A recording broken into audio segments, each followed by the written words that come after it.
Once upon a time, in a small, quiet village, could be found small, quiet people.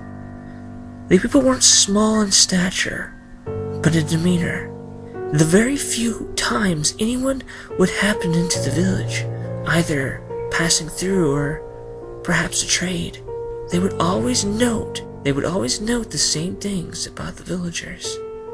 They kept to themselves, spoke in short, timid sentences, but above all, people noted that they seemed kind. They welcomed outsiders under one condition: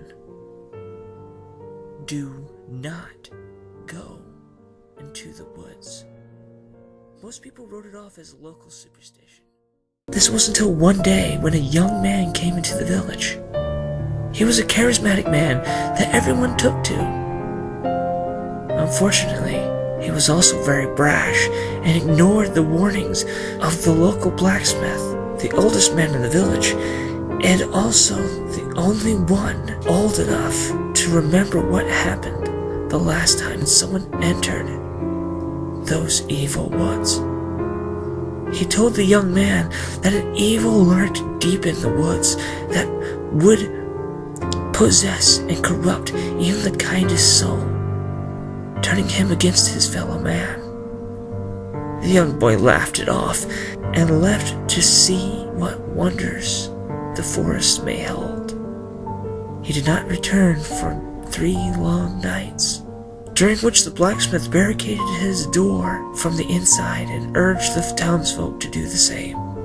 Unfortunately, time had faded hard fact into passing knowledge, then into whispering rumors, and finally into half-belief superstitions. The townsfolk worried about the young man, partially out of fear, and most out of disbelief in their very own superstitions. They ignored the blacksmith's warning. The third night came, and with it, evil. The blacksmith stayed in his workshop, barricaded and terrified, and listened as something entered the quiet village and slaughtered everyone inside. And then there came a banging at his door. Though he knew it would take more than a man or even a beast to break the door down, he was still afraid, until daybreak finally came, and with it, the banging stopped. The unfortunate young man, possessed by that great evil, had left the village.